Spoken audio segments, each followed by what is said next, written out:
Hello and welcome to Cielo Costa's video series on digital transformation in the built environment.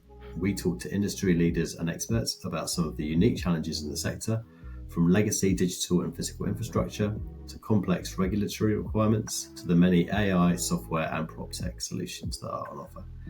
If you work in the built environment and are looking for some pointers and the perspective of your peers, this might be for you. Hope you enjoy. Thank you.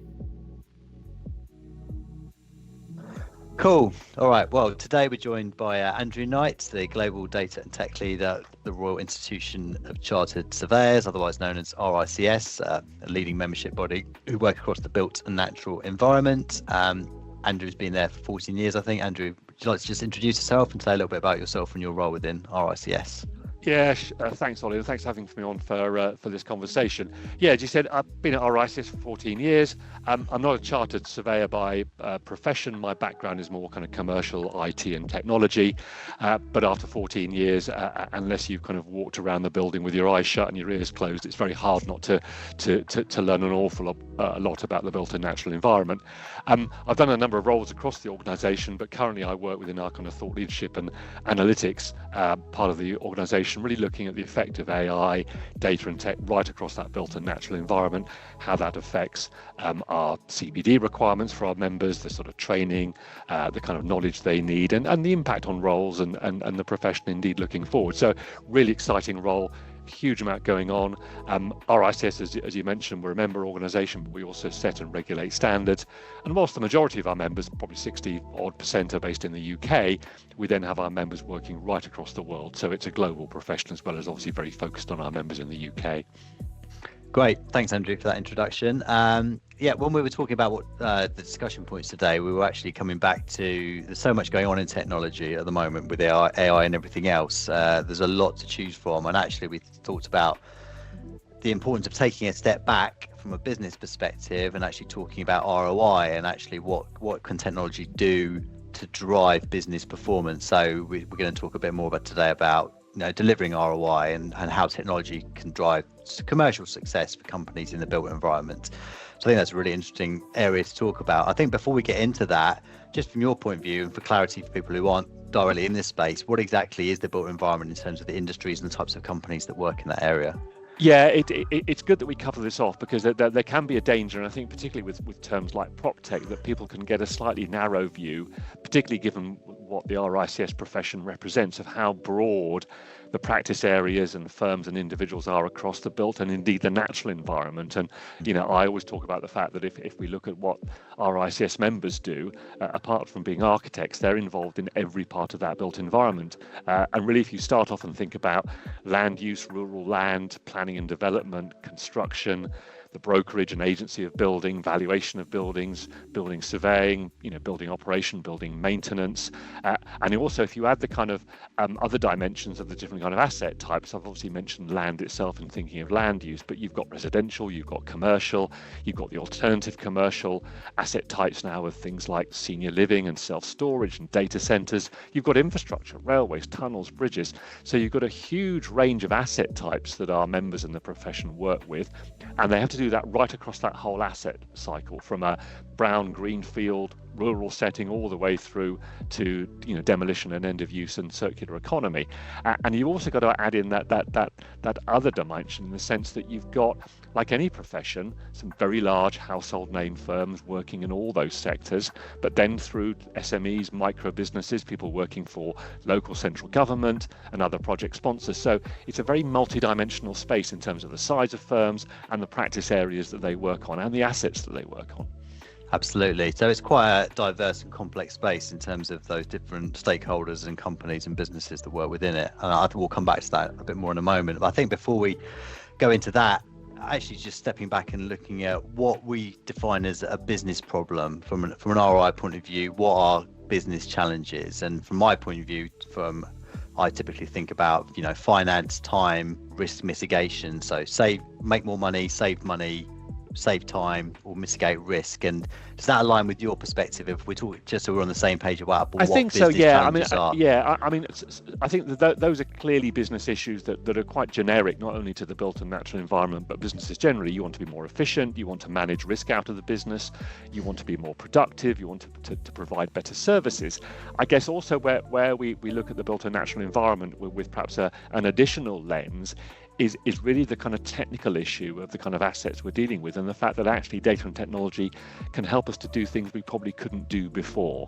So it's one thing to kind of streamline your finance operation and look at sort of the way you record information, the way you manage data, but there are some also very exciting areas where technology can simply allow us to and if we think of things like building information management and some of the kind of ways of capturing information using thermal images, for example, there are simply technology now that can do things that we simply couldn't do before, and they certainly then relate back to efficiency and productivity, but there are some kind of leading edge and in fact well established technologies now that simply allow people in the built environment to do things they couldn't do before, in addition to the very sensible and very important areas of productivity and risk and improving overall business efficiency. Yeah, absolutely. And I think thinking about the built environment and real estate, as you mentioned a minute ago, it's quite complex. It's well established, obviously, being the built environment. There's a lot of huge amount of existing infrastructure. So you can't, for example, turn buildings smart overnight and enable technology, data gathering to happen in that way. There's a lot of legacy systems, paper, on device, on-prem, diversity of data in terms of where it's actually stored. Does that create additional challenges in terms of just the nature of the built environment and the way that it is and the history of it? I think it does, because you effectively have, I guess, a couple of points I would make there. One of which is that quite often the built environment in terms of built assets are a lot of one-offs. I mean, there is a degree of homogeneity. You walk around the street and you see very similar houses, you'll see very similar office blocks, but in terms of where they are, the fit out, the construction, there's quite a lot of a difference between this and making a car or an aeroplane, where you've got that a controlled environment in terms of the construction phase, for example, and you've got the repeatability that you see in the platforms that the car industry might use. So you have the fact that quite often we don't see, and there is obviously a move towards things like modern methods of construction and modular and volumetric construction, but you don't see that kind of repeatability quite yet that you do in other sectors. I think the other dimension is that you have an awful lot of built assets. If we think about the fact that we already have the majority of the buildings on the planet that we're going to have to deal with to, for instance, decarbonize, and so much of that information about these existing assets, or rather sadly, as we build assets as well, and we don't necessarily curate the data well, so much of the information we need to manage and be more efficient with our built assets and indeed our land, and I'm thinking globally here, either doesn't exist, or if it does exist, it's held effectively in paper form. It might be digitized as a PDF or even microfiche. So we lack the kind of discipline and history we have perhaps for manufacturing, once again, as a proxy, where and we talk about, certainly I talk about this kind of challenge of documents to data. So much of what we know about buildings is either missing or it's available in document form rather than in structured data. And that certainly limits our ability to analyze, run analytics, and have cleverer workflows and more efficient workflows when we're still effectively shuffling around lease agreements as a Word document or a PDF, or we're looking at a boundary map, which is effectively a scanned image of a paper map. So it's that challenge around the quality and availability and the nature of the data that we have to deal with, and indeed the fact that a lot of data just simply hasn't been collected yet. Yeah, it's a really interesting point, because I think you've got almost looking back at what we currently have and the challenges with that, and then looking forward and going, okay, what's our future state look like in terms of a different way of working? And from a technological point of view, do you think in the built environment there's almost two jobs to do? There's the look back and try and improve the data we can get looking back to make decisions based on historic data, as well as look forward? Is it two jobs? Are they equally important? Does the built environment have to do both? I think they're equally important in the sense that in an ideal world, we'll have good data on both the assets we're building today and the assets that we've already got, because we do need to retrofit a lot of existing assets given the net zero agenda in various countries. If you think of the UK particularly and the focus on the Golden Thread and Building Safety Act, we need to make sure that we curate data moving forward for our assets, but also collect data for existing assets. And I suppose that highlights another not unique challenge, but a challenge for the built environment, is that we talked about the number of firms involved, but we also have this kind of historical issue of handing assets across from constructor to occupier to asset manager. And so you get those information boundaries where you lose information, where different disciplines ultimately have to work together over the whole life cycle. And I guess the Golden Thread and Building Safety Act bring that to the fore, where you need to be able to curate data and pass it from one stakeholder to the next and be able to report out to the government or whatever. So it's really important that we get this kind of whole life view of data and make sure that the different disciplines across the built environment work more closely together and transfer data to each other and share data.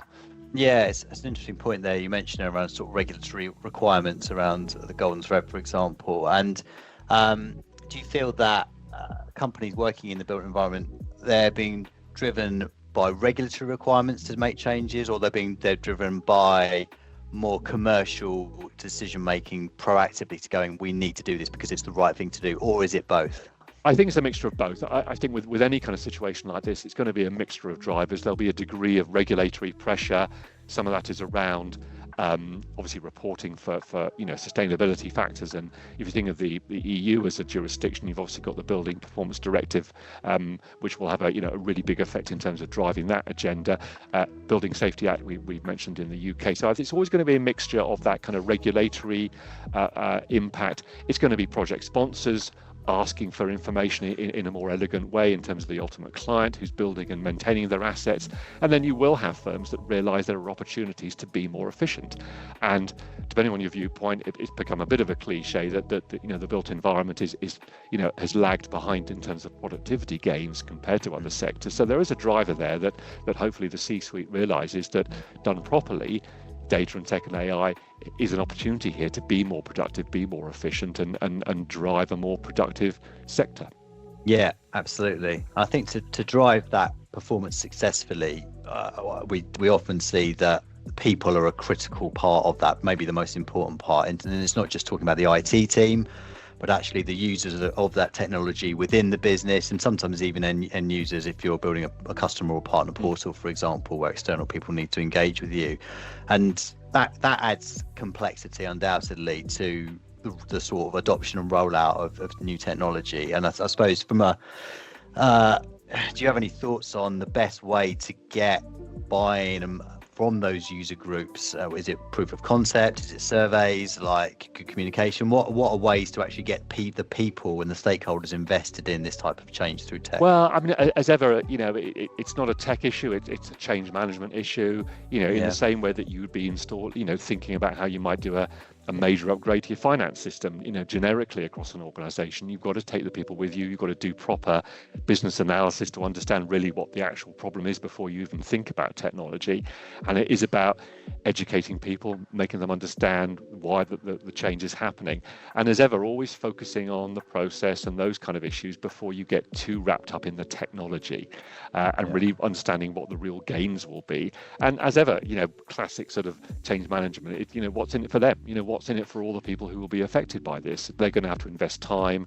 Obviously, from a CFO perspective, there's a resource and money issue, but from the people who are impacted on the desktop, they're going to be impacted in terms of the way that their work processes might change. And I guess one I think big opportunity when we take people with us on this is to think about the opportunity to think, well, we have a process. Let's not just digitize what we currently do. There may be better ways to do this. It's the old cliche that if you digitize a bad process, you just get a bad digital process. So there's obviously an opportunity here to also talk to the people who really understand what they're currently doing, what the outcome of the process should be for the client and the asset, and make sure you don't lose sight of really what you're trying to achieve here in the best way possible, and then see how that technology is the best fit to re-engineer, reprocess that, and have a more elegant, risk-free, more productive way of doing things. Yeah, I think it seems to relate to it not just being a project for the tech team to manage and just look at the tech, but actually the finance team, the operations team, for example, those different stakeholders need to be invested in the project or whatever that piece of exactly. work is. And if you're re-engineering the way cost consultants, QSs, quantity surveyors, take off quantities or manage procurement, talk to the people who actually understand the business process. And technology should almost be the last piece, because you're thinking, okay, how can we make improvements? How can we re-engineer the process? Well, where are the kind of value-add steps that don't really add any value?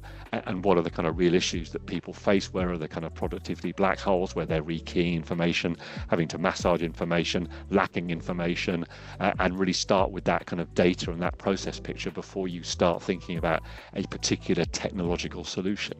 Yeah, absolutely. I think, we've talked about this. There's so much technology out there, and AI is bringing that even more so to the fore. And that can be the challenge of decision, analysis paralysis. Just so much to choose from. And actually, there's also the challenge around, yes, AI is great at some things, but actually, AI can't write a lease, for example. It can analyze data from leases, but it can't create one. And you still need people with either to write them or to people to sense check AI's, has it actually done this job correctly? So there's a lot of choice, and B, sort of, you have to question always to make sure you validate the quality of what comes out. And I suppose my question would be, how, particularly if you're not a super technical person, how do you actually go about evaluating the best technology that's going to suit your needs, and go about from that big sea of options? How do you go right, that bit of text, the one that's going to solve my problem? Yeah, I mean, there's quite a lot to unpack there, and ironically enough, you say AI can't write a lease. I'm not sure that will be true for much longer. I know of AI agents that are actually negotiating non-disclosure agreements with each other. Okay. Yeah. So that probably won't be further away. But one point you did make is very important, is you still need that built environment professional in the loop to understand whether what's been written is correct and valid and effective. So you need that human check. I think once again it comes back to this fact that actually it's about the fitness of purpose of a tech solution to the real business problem. And this is why I would be to some extent critical of the PropTech sector, in the sense that a lot of very clever, bright technical people have come into that sector, but what it's left us with to some extent is an awful lot of solutions out there trying to do the same thing, and dare I say, some solutions looking for a problem. And many solutions written by people who are very technical but don't have the built environment knowledge to understand the real business issues. And so I think that the challenge there is once again the question that from a procurement project management perspective is looking at the vendors, looking at the solutions out there. Does this actually solve the business problem? Do the people that have produced this really understand the issues? Do they understand the issues of data, for example? Will it actually solve the problem, solve the business problem? Because the way they do it technically may be an irrelevance in terms of whether it uses AI or not. Is probably fairly moot. Does it actually do what we need it to do, given the business problems, given the data issues? Does it have, in certain cases, the kind of audit trail explainability that you need? If we think back to that example of AI either sort of extracting something from a lease or producing a draft pro forma lease or other kind of document, can we understand how it's doing that sufficiently to trust it and still have that human in the loop at the end? So once again, it's kind of almost parking the technology and thinking more about the business need and what does this solution do? And have the people who've written it, do they understand the nature of the built environment? Do they understand the kind of data issues we might have? Is the technology going to try and rely on data that we don't have, for example? Yeah, absolutely. I think, and I suppose when part of making that decision about the technology that you choose, not only is it you need to think, well, is this really solving the business problem, not just a nice piece of tech? There's also, from an enterprise architecture point of view, thinking about how does that technology fit into what I've currently got, and I have already got something doing that job. So how important is it to do, you could say a whole scale tech stack review before you invest in a new piece of technology and think about how everything fits together? I think it is, and I think another downside of the kind of innovation and proliferation of the kind of PropTech sector and the number of firms are out there. I mean, depending on who you read in terms of the estimates, there are tens of thousands of PropTechs out there around the world. The challenge is you end up with lots of different applications that don't talk to each other, that don't have common APIs, and you don't have a common data repository, data lake, whatever term you want to use. So I think whilst on the one hand it's very good to pilot small scale projects, not try and boil the ocean, try and look at issues that you can pick off one by one, show an ROI, get buy-in from the organization that data and tech in whatever form can help with processes and help with making the business more efficient. At the same time, I think you need to be thinking, okay, we pilot, we test this, but will this integrate with our tech stack? Every time you bring something new in, is it the right thing to do in terms of solving that business problem? And thinking ahead, is this something we can integrate into our tech stack? I remember talking to somebody a few months ago who said, my heart sinks when we bring something else new in because it's yet another tab I have to open on my browser, was the phrase he used. And so it's that combination of doing an agile sprint type approach rather than trying to boil the ocean, but at the same time thinking, how will this integrate with our tech stack? Whether that's a sensor for a smart building, or whether it's a document management system, or whether it's a piece of AI that extracts lease information. How does that fit within the rest of our architecture? Yeah, and I think you mentioned when we spoke recently that there's no sort of SAP, if you like, for the built environment. So do we have to just accept that is the case, and there have to be some good APIs and some good governance, and some, it's just that is it, isn't it? Yeah, and I think what's interesting, if you look at even some of the very, very well established software vendors in the kind of built environment space, and I won't mention names, but I can think of a couple in the construction area where even they realize that they've built lots of different applications over the years that do a very good job on a particular part of the overall kind of construction life cycle, but they now realize that they have to be then part of a platform that they can then provide to their clients, so that actually they've done the same thing, which is built, ironically, a disparate tech stack of very good best of breed applications, but they're not integrated, and so they're almost having to go back a step and integrate their own products into a platform, so that their clients aren't buying separate bits of kit to do very good things, but that don't talk to each other. It's RICS is a global organization. I guess a question I was thinking about, as you mentioned, that was, is even more complexity when you've got multiple geos, multiple locations. If there's often, is that even more complexity to be considered? It is, and I think you that's why there's no sort of brownfield, greenfield to sort of demolition and recycling sort of ERP system out there for the built environment, because there are so many stages. It is a really, really big area to digitize from birth to death, if I can use that phrase. And also when you add in those kind of localization issues that the same things are called different things around the world, but you've got different things like different planning laws and construction standards and legislation and custom and practice and different building pathology. The way a building is constructed in South Asia will be very different from the way a building is created in Norway or Britain or in Pennsylvania. So you've got construction techniques that are different, building materials, different building pathology, construction methodologies, the different zoning, planning, legislation, safety legislation, building control type legislation. All those are different. You think of the valuation space, you've got different valuation standards working in different countries and different taxation and approval and property management laws. So you add that level of complexity, and so therefore applying a solution that you've written in the UK to work in Germany is not quite that simple. No, it's another layer of complexity, isn't it? It's I think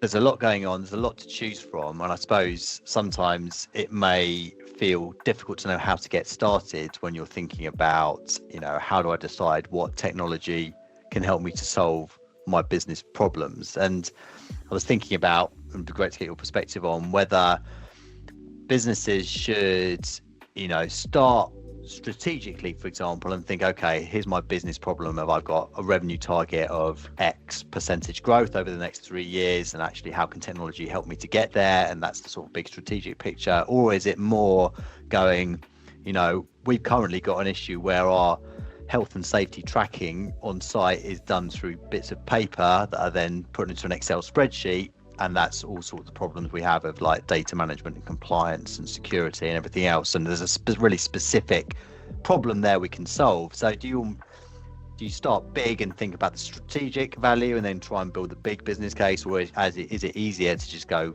there's a really specific thing here that's a challenge that we could do more efficiently and better? Have you any thoughts on that? I'm probably going to cop out and say it's a combination of both, in the sense that what you need, I think, is the C-level to realise that, in the medium term, there is an opportunity to hopefully really increase productivity, manage risk, as we've talked earlier, manage risk out of the business, improve the client service, and also maintain competitive advantage as well, because there is that level of defense on it. So I think at one level you need the C-suite to think, our organization can be more digital.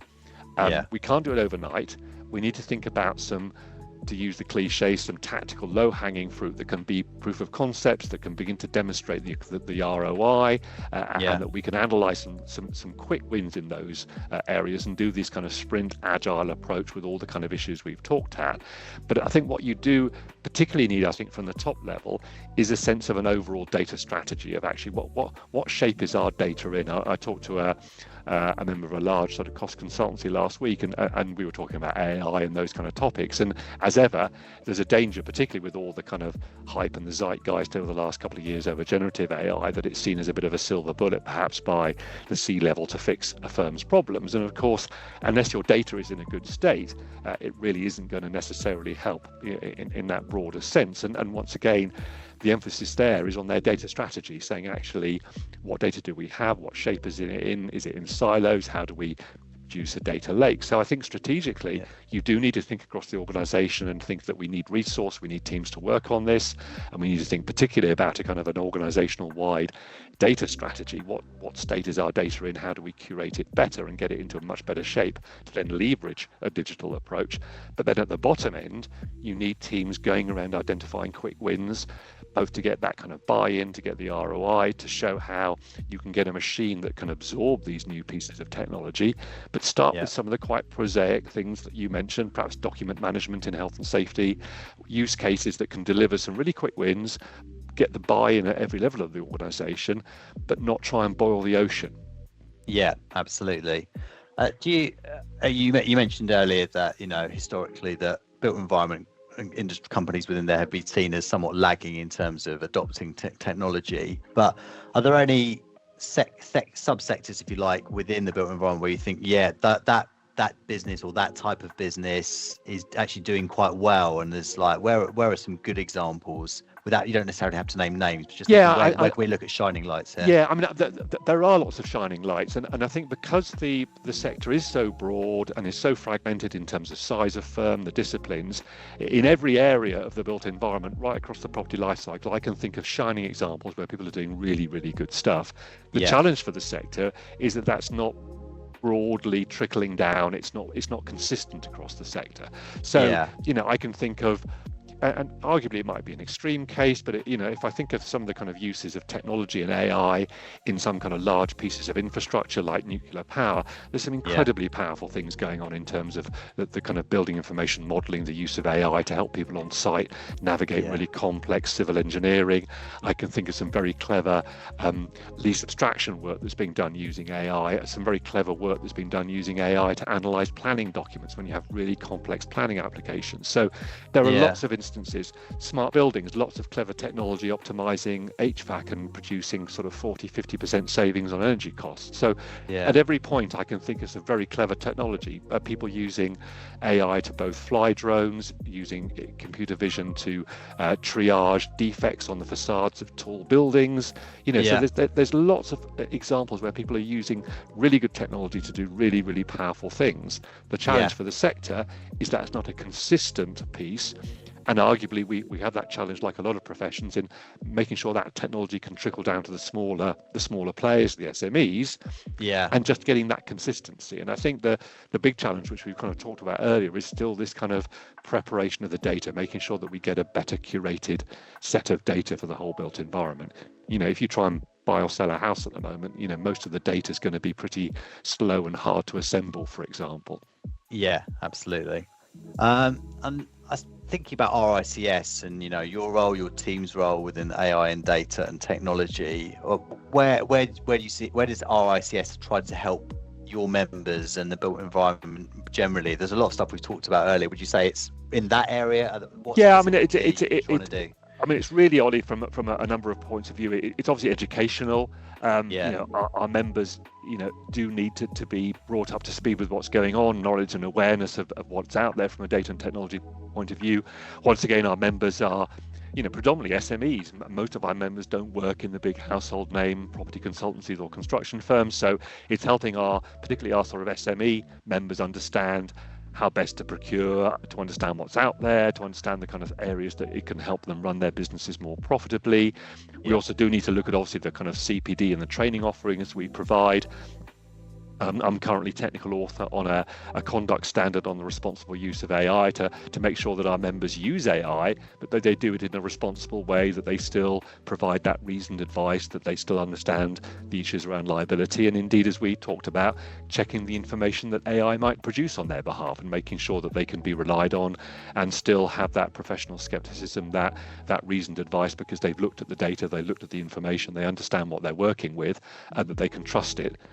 So it's a number of things. We need to make sure our sort of regulatory and standards offering reflects the use of technology, but at the same time, make sure the profession does take advantage of it.